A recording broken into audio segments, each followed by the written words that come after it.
I never thought buying a storage unit at auction would change my life forever.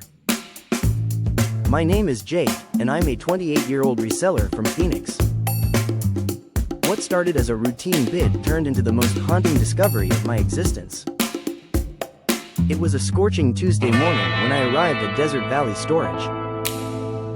Unit 247 was up for auction 3 years of unpaid rent, contents unknown. The auctioneer's voice echoed through the concrete corridors as bidders gathered around the metal roll-up door. Starting bid is $50. The unit looked promising from the outside glimpse stacked boxes, furniture shapes hidden under tarps. I raised my paddle at $75, then $125. When the hammer fell at $180, I owned whatever secrets lay inside. The moment I rolled up that door completely, an overwhelming mustiness hit me. Dust particles danced in the desert sunlight streaming through the opening. Cardboard boxes were stacked floor to ceiling, labeled in neat handwriting. Kitchen 1987, Mom's China, college years. Someone's entire life, abandoned. I started with a box marked, photos. Inside, hundreds of Polaroids and printed pictures told a story spanning decades. A young woman with bright eyes and a radiant smile, graduating college in 1985. The same woman in a wedding dress, laughing as cake smeared her new husband's nose. Baby pictures, family vacations, birthday parties. Her name was Elena Martinez, according to a diploma I found buried beneath the photographs. Bachelor's degree in elementary education, Arizona State University. The deeper I dug, the more invested I became. A box of teaching supplies revealed the profession. She was a third-grade teacher. Handmade cards from students thanked Mrs. Martinez for making learning fun. One crayon drawing showed a stick figure with curly hair and the words, "Best teacher ever," in shaky child handwriting. But something felt off. Why would a teacher abandon such treasured memories? In a box labeled "Personal," I found journals dating back to 1986. Alina's neat cursive filled page after page. I knew I shouldn't read them, but curiosity won. The early entries were typical work stress, marriage joys, dreams of starting a family. Then I reached 1994, and everything changed. The doctors confirmed it today. Early onset Alzheimer's, just like Mom. I'm only 31. David doesn't know yet. How do I tell the man I love that I'm going to forget him? My hands trembled as I turned the pages. Elena documented her gradual mental decline with heartbreaking detail. Memory lapses during lessons. Forgetting students' names. Getting lost driving home from school. I had to resign today. I couldn't remember the fire drill procedures I'd done for 8 years. The principal was kind, but I saw the pity in her eyes. David found me crying in the car. I told him everything. The journal entries became shorter, more confused.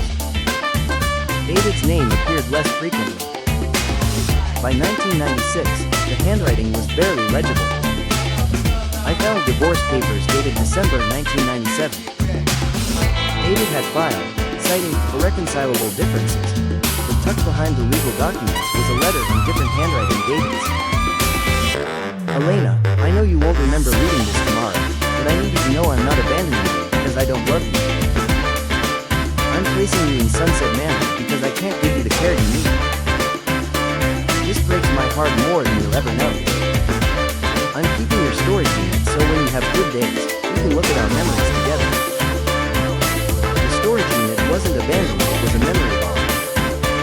I frantically searched for more clues about Elena's fate. In the very last box, I found recent medical records. Elena Martinez had died 18 months ago in Sunset Manor. She was 58 years old. But here's where it gets impossible to explain. Attached to her death certificate was a business card for Desert Valley Storage with a handwritten note. Unit 247 paid through March 2023. Special arrangement with David Martinez, estate executor. The rent wasn't overdue. Someone had deliberately let this unit go to auction. I called the number on David's old letter. It was disconnected. Public records showed David Martinez had died in a car accident 6 months after Alina's death. No children. No other family listed. Who arranged for this unit to be auctioned? And why? I spent 3 sleepless nights piecing together the mystery. Then I found a sealed envelope at the bottom of Alina's jewelry box with my name on it. Not Jake, not storage unit buyer. My full name, Jacob Michael Henderson. Inside was a letter in Alina's clear, early handwriting. Jacob, if you're reading this, it means my plan worked. I know this seems impossible, but I need you to believe me. In 1987, I was substitute teaching at Roosevelt Elementary when a little boy named Jacob Henderson was in my class for 2 weeks while his regular teacher was sick. You were struggling with reading, falling behind your classmates. I stayed after school every day to help you catch up. One day, you told me that when you grew up, you wanted to help people find lost things. You said you'd be like a treasure hunter, but instead of gold, you'd find memories. I never forgot that conversation. I've been tracking your life, Jacob. Your reselling business, your storage unit options. I know you live in Phoenix now. David thought I was losing my mind when I insisted on this plan, but I made him promise. When my time came, he was to arrange for you specifically to find this unit. In the red shoebox under my wedding dress, you'll find $50,000 in cash. It's everything David and I saved. Take it, but with one condition. Use Alina's teaching fund to help other children with learning disabilities. Continue the work I couldn't finish. You see, Jacob, you did become a treasure hunter. You found my most precious treasure, the memory of a little boy who reminded me why I became a teacher. Some connections transcend time and memory loss.